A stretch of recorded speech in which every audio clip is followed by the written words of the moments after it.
Hello, and welcome to the fifth episode of the Owl Podcast. Today, we get a chance to talk to Susan McCloskey, who's been in the industry for over 20 years now.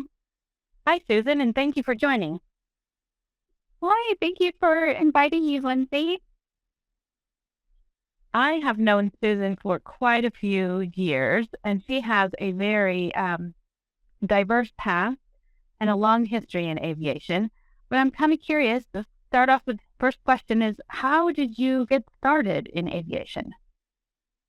Sure. I fell into it just like a lot of people in the aviation industry. I had just graduated college with an art history and anthropology degree, working at a museum, making all of $8.25 an hour. They had warned me I wouldn't make anything with my degree. I just didn't think it'd be that little. So, my roommate, his dad was a pilot for jet aviation, and I was just kind of saying, I need something else. I need to make some money. I need to get some insurance and everything. And his dad was like, you should apply at jet aviation. You seem like you have a outgoing personality. And that's just kind of how it started. They hired me and taught me everything about customer service. And I just went from there. Was doing customer service FBOs, chartered at one time, dispatching, scheduling, 135. Now I'm in 91. So that's kind of how it went. So you've really hit like all the different areas of aviation. Totally. And jet aviation, an awesome place to start. Yeah, they were a great company to work for. Very cool. Very cool. So, had anything drawn you to aviation beforehand? Like, did you have any background in it, or once you got there, it was exciting? It was eye opening, I guess I would say.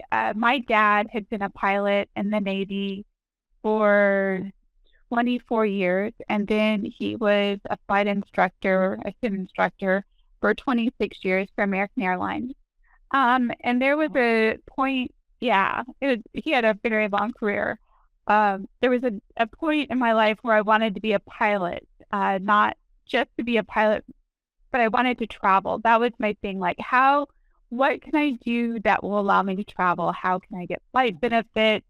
But I wasn't necessarily interested in flying the airplane. I just wanted to travel different places. Yeah. So, me and my dad had a big discussion about it, and he wanted me to go to the military to learn how to fly an airplane. And I was like, no, I could not. I mean, I just had some major ethical reasons of why I couldn't do it, because I was like, well, what if they put me in a war? I could not kill somebody. This is not something I could do. Yeah. So I had kind of put that on the back burner. And then when this came up, it just kind of solidified when I started working customer service and seeing what the pilots did. A lot of times they just sat in the FBOs and everything. I realized that it was not the travel lifestyle I was thinking that they did. So, right. Yeah, I was like, I don't want to be a pilot. I'll just keep doing the admin side of aviation. Yeah. No, I totally get it. I think that a lot of us think, oh, the pilot lifestyle, you get to travel all over and see all these cool places. But I think oftentimes you see the inside of the FBO where you get to rest for a couple hours. Mm-hmm. Yes. It just depends on what you get. And it lost its, I don't know, sparkle. Once it should have torn it. Yeah. Yeah. I get it. So, okay. So travel is sounds like a big piece of your life. One of my questions was going to be, if you could live anywhere, where would you? I would live everywhere. I was hoping you would say that. I want to hear about how you you have a really unique lifestyle, and I would love if you could tell more of us about that. Sure. I'm lucky enough to work for a company that I've been working for them for about 5 years now. They're a 91 operation. And about 2 years into it, I kept mentioning, like, hey, what would you think about me, working remotely? How do you see this working out? And even when I first started, I mentioned it, and I had a couple bosses and everything, and then finally I think maybe I wore them down. I don't know, but they're they were like, okay, you're a good worker. We can rely on you and everything. Let's go through I had to go through my boss. I had to go through HR. I had to go through executives. I had to go through just about everybody to see if they would allow me to work remotely.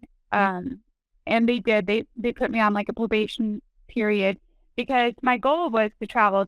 My whole life, my goal has been to travel. And so for the last 3.5 years now, I think, I had been crisscrossing the U.S.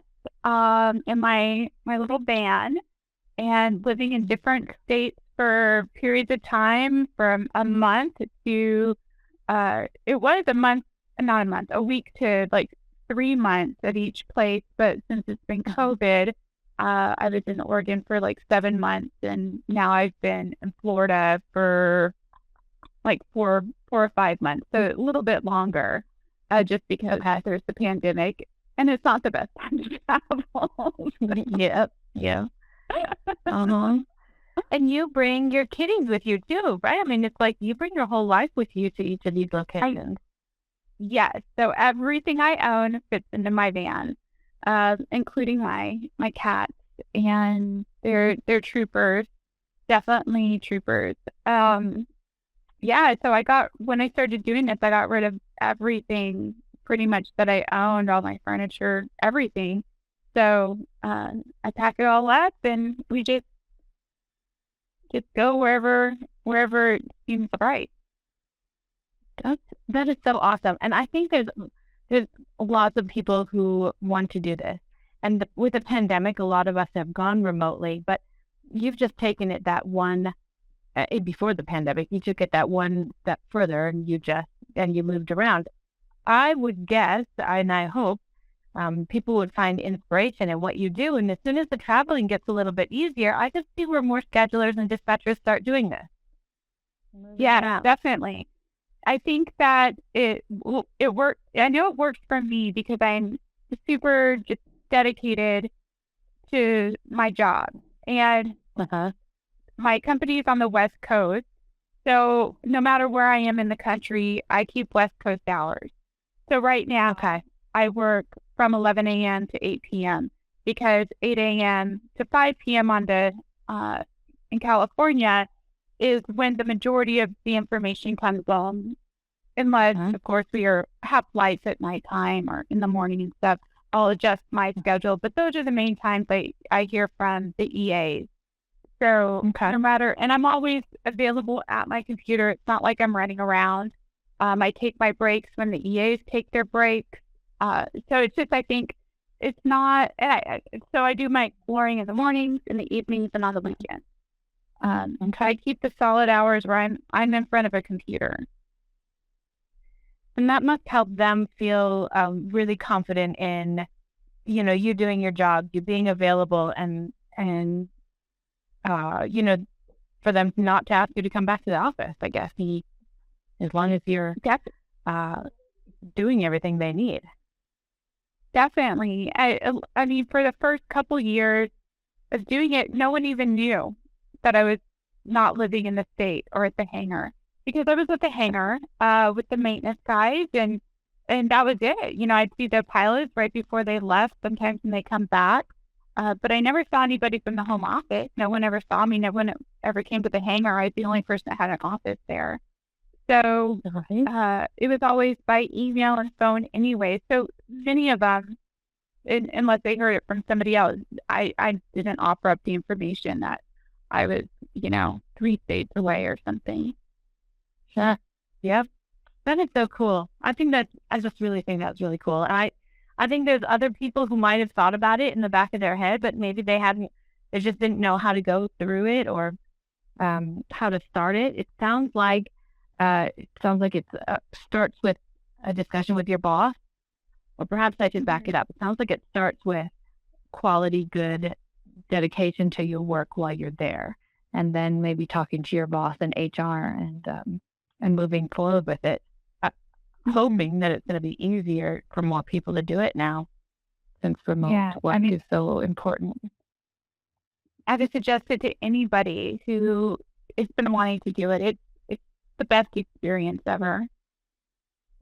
Is there anything that maybe is there anything that's hard that maybe somebody should know about before they do this type of a lifestyle work remote thing that that maybe you don't like, or that's been more difficult than others? I think the work has been about the same. The loneliness sometimes. So when I first started doing this, I was traveling with my best friend, and she was a traveling nurse, and so we'd go to wherever she would get her job, and then she'd have probably between like 3 and 5 weeks in between jobs. And then I would go and travel and go visit my friends and family and everything during that time, or to a different location that I wanted to go to. And we came back. Right at the start of the pandemic, she decided that she didn't want to do travel nursing anymore. So she went back up north, and I've been doing it by myself since. And not traveling with somebody is, especially during the pandemic where it's not easy to make friends, has been very emotionally difficult, I would say. That's how I found myself here in Florida, because my other best friend lives here in Florida, and I just wanted to be around somebody that I knew that I could hang out with and be part of my bubble and everything. Because I had been in some places where I didn't know anybody during this time, and it just made it very difficult because, I'm kind of was isolated, very isolated. So that's the only thing is, like, there are different, I don't know if I'd recommend starting it right now. Maybe when the pandemic's over and things are open, definitely do it then. But even like just trying to find food on the road when the pandemic first started, or trying to get a hotel. And I think that has been like probably the biggest struggle I've had since this started was just trying to navigate different cities and states and what is open and what wasn't open, and then not having the opportunity to make friends on the traveling. No, that totally makes sense. Yep. I could totally see that. So how about for,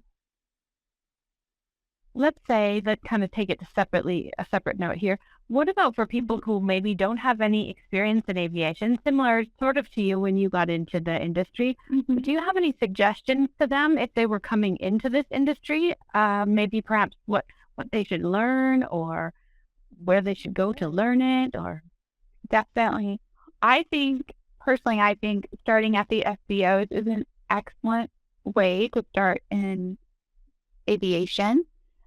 You get to learn everything that's happening from the ground up. I feel like kind of like more ground and then go up as you want and really see what you want to do. Because, I mean, you even get to see like maintenance and avionics and the pilots. You get to meet pilots and line service, customer service, then accounting. You get to just see what everybody does in this business. And then you get to learn. It's just a completely different language. You get to learn the language there. You know what everyone's talking about. You understand what the needs of the customers are, which later, if you want to become a scheduler or something, that's really important.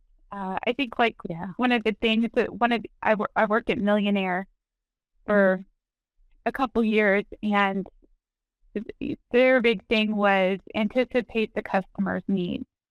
And coming into the scheduling, that's been super helpful because I don't get all the information that I need for these flights, but a lot of times I just anticipate what I need and I already have it ready. So it's there if they need it. That's a super great advice. Anticipate what you need, what they need.